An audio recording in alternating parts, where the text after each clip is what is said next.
Shri Gurubhyo Namaha. Namaste. My Lord Ganesha, Vigna Nivaraka, bring bliss and prosperity to all of us.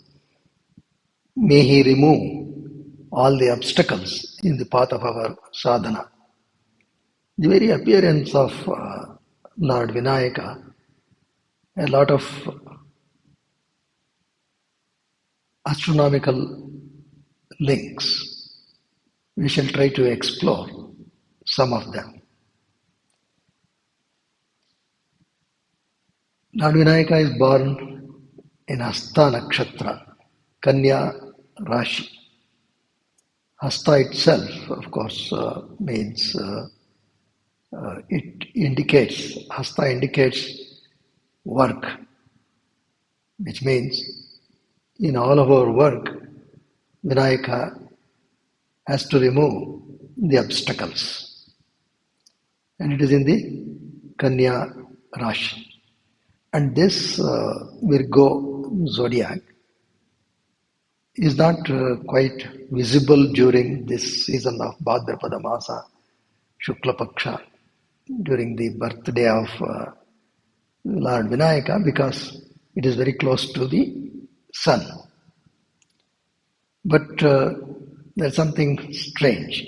In the northern hemisphere, this constellation called the Delphinus is fairly visible, very clearly visible.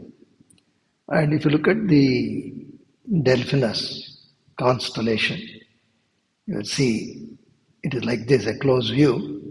You see the stars there, especially if you look at the 5 in particular stars which are highlighted, it resembles the face of Vinayaka, and around that you can also observe the belly structure.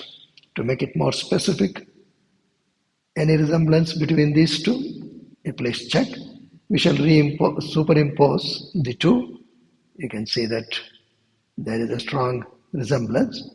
So a lot of people call this Delphinus as Vinayaka Nakshatra Mandalam.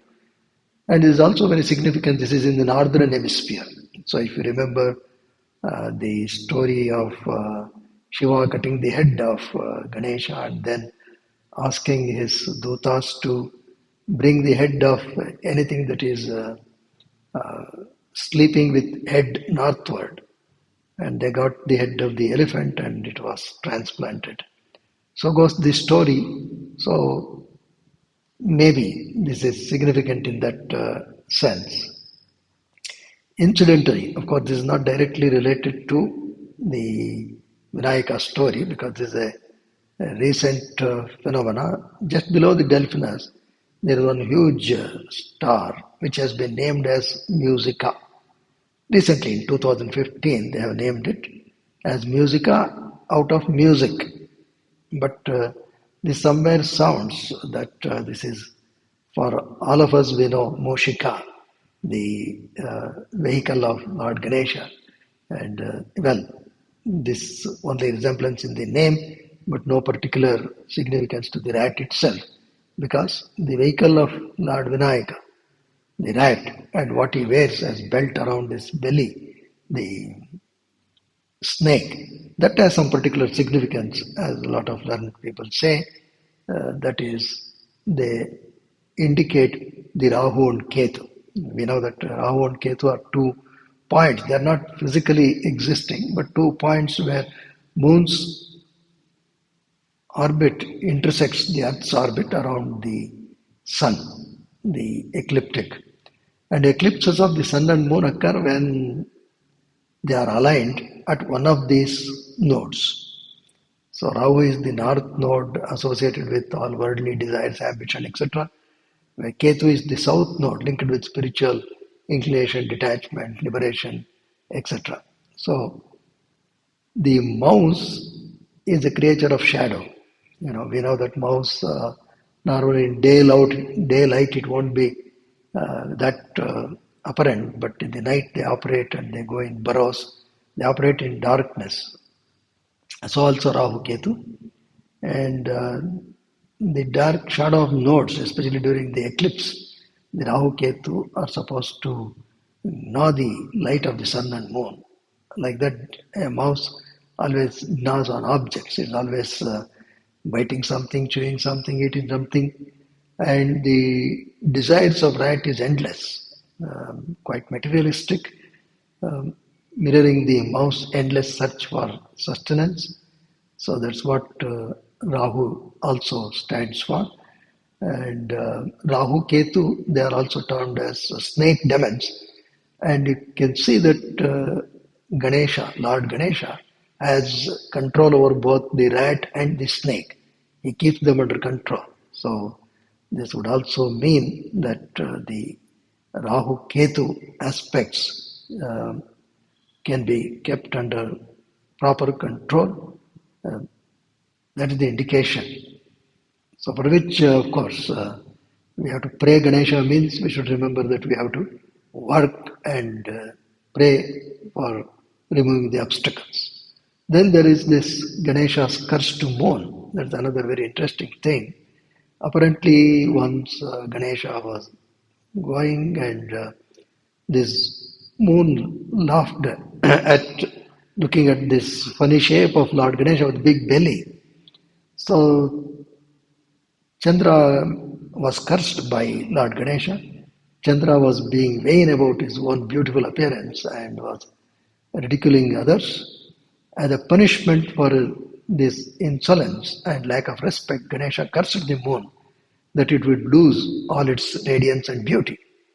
Well, I think this is quite indicative because moon, as you see, a full moon would look so beautiful, but now we know that the moon is full of lot of craters. I think that's what the curse of Ganesha indicated. I mean, it's just an indicative of uh, what is real, what already existed. The Puranic stories perhaps reflecting on the same fact. And here also the curse, the other curse Ganesha gave is that the moon would wax and wane cyclically. He would grow dimmer each day, Krishna Paksha, until completely disappeared, Amavasya. And then he would gradually regain the full beauty over the next 15 days, Shukla Paksha, until he was once again full and bright Purnima. So thus the curse explained the natural phenomenon of the lunar phases. That's what we should remember. What is natural, I think that is reflected in the Puranic stories. And the smile, Ganesha smiled. And this is the Chaturthi, Chauthi Chandra, you know. And the curse was also including that looking at the moon of the night of Ganesha Chaturthi, that is his birthday, would bring misfortune. But I think it was just to indicate that if you look at the Chauthi Chandra, it resembles the smile. Or, I mean, you can see what we generally use as smiley, and this kind of a thing, a small laugh that would have irritated Lord Ganesha, indicating that don't be egoistic or look upon others. I think there's another lesson there, but this perhaps indicates what the physical phenomena that is going on in the sky, I think, is all captured in the Puranic story. And also, there are a lot of people who say that it is good to look at the moon only after Astronomy because they say that the rays of the moon will be very, very helpful after Astronomy. When it is in these Chauthi, etc., looking at it may not be good. That is another point.